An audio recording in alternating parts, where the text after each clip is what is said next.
What is going on, guys? Dante here for AnimeSpaceship, and this is the episode review for Boku no Hero Academia Season 3, Episode 7.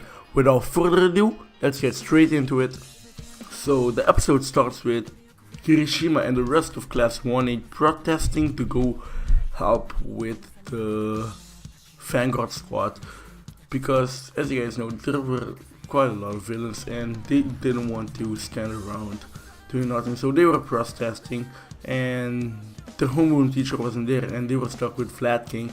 So they were protesting to go help, and then suddenly a Dabi clothes invades the students in the class, and then Kirishima himself, he wanted to go open the door because he thought it was Mr. Aizawa, and then a moment after, Dabi just uses his flames and just bursts right into the classroom, burning it. Well, not burning it fully, but burning the entrance part. And then Vladkin just goes up to him with his quirk blood control, just pushes him against the wall and traps him with blood, which I thought was a beautiful scene because we don't really see a lot about the other pro heroes if it isn't All Might or Eraser. So it was a good thing that we saw Vladkin in actual action. After that, Eraser comes to help Vladkin and tells him that Dabi was actually a clone and wasn't actually a real villain, and that someone else is using their quirks to create a clone that can actually use the real person's quirk. How this quirk works, we really don't know. We really don't know either who is the villain that uses the clones. They didn't tell us yet, but it's gonna be interesting to find out who really does it. After that, we go to a scene with Deku, Todoroki, and Shoji encountering Toga, twice Dabi, the villain is named twice, and Dabi, while capturing Compress. From how the last episode ended, they did the jump thing and landed on Compress, and they fall down, and after that everybody starts fighting. Shoto started using his ice.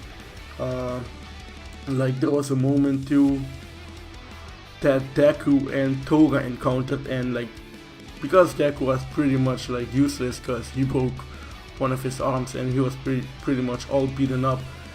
So Toga jumped on Deku and was about to cut Deku up, and she was low-key obsessed with Deku, but she was just about to cut Deku up, and Shoji comes up and was like, Midoriya, and just hits Toga away. And Toga was like, hey, you're not really my type, but I can cut you up too.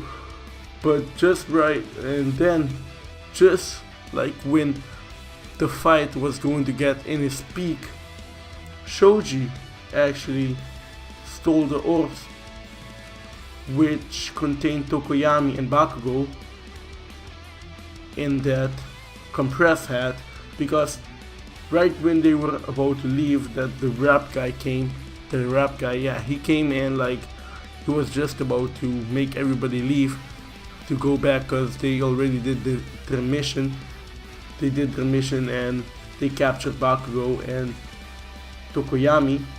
But right after that, we see that Shoji actually sneaked the orbs, but then it turned out to be fake when he released it, and it was actually Todoroki's eyes that he put it in the orbs. So then we see, well, not then, but then we see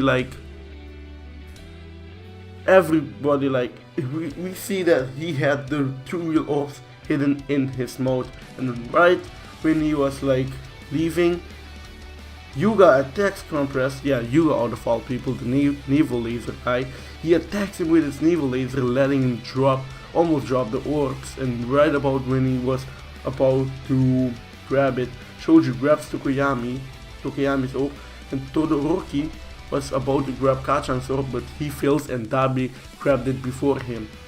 And then they released it and Tokoyami was released, and then we see the scene that they're dragging Bakugo into the wrap, going back in, and Deku was just Deku was trying to run up to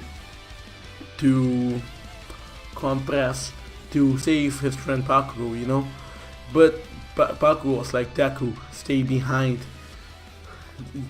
And it was just emotional seeing how Deku couldn't save Kachan, and Kachan was actually captured.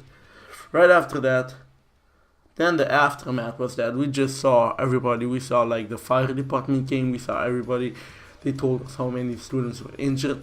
They told us that pro heroes were missing and stuff. They just gave us like an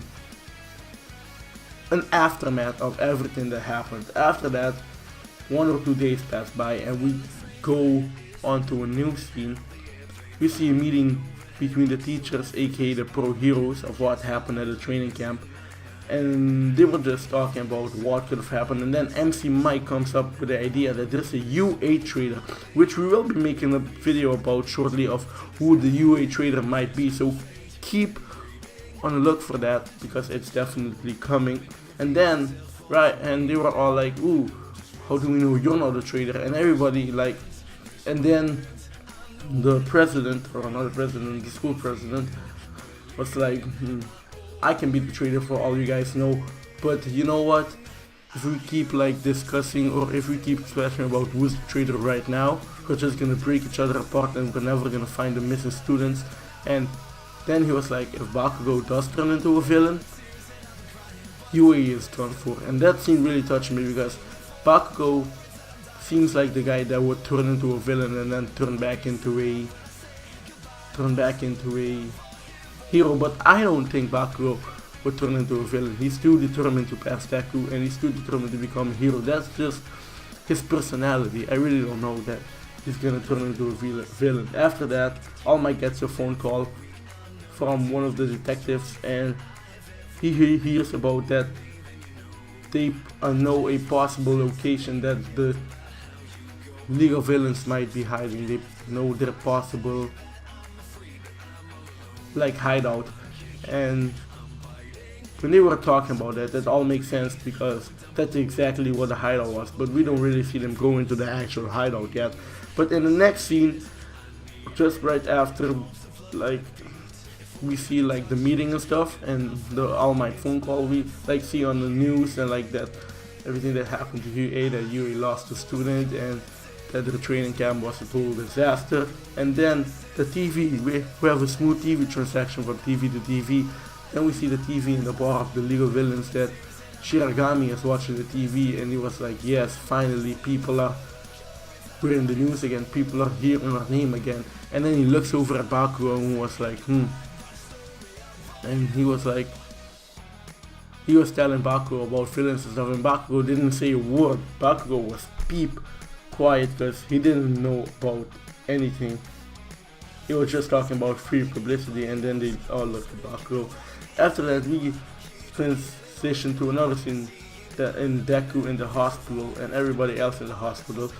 And then we see that Class 1A came to visit Deku, and then they remind Deku of that they captured Kachan, and just Deku's eyes just open and he gets so heated that he doesn't know like what to do. And then they remembered that Creation Girl made, I forgot her name now, but Creation Girl put a tracker on one of the big features, like the green thing. He put a tracker on that, and he made a tracker for All Might because he told All Might about that. So they made a tracker for All Might, and then Kirishima and Todoroki, they asked the girl for a tracker too, so they can go and try to rescue Bakugo. But Ida was strictly against it, remembering flashbacks of what happened with Hero Killer Stain, and he didn't want that to happen again. So he was clearly like against it, and the other classmates in the class, some were against it and some wanted to go and save them. And like Ida was like really against it, but Kirishima was like, how can we become heroes if we can't even save our friend? And he was like, well, we didn't lose yet, we can still go save Bakugo, Deku. And then Todoroki and Kirishima looks at Deku, waiting for like Deku's approval or something, and then it just ends on a cliffhanger. Honestly, it wasn't a bad episode. It was a really good episode. If anything, it was a really good episode. If anything, if I had to rate this episode, I would probably give it a 7 out of 10. And you guys are still wondering why we don't give low ratings on this channel, because it's not our fault, but these episodes are just so good, so emotional. It doesn't always have to be about fighting. Even though we love the fighting scenes, it doesn't always have to be about fighting. These kind of episodes are pretty good too. So I give it a 7 out of 10. And if you guys did enjoy this, please make sure to leave a like, subscribe, and comment something down below so we know you're there. But without further ado, guys, my name is Dante for AnimeSpaceship, and I'm signing out. See you guys in the next one.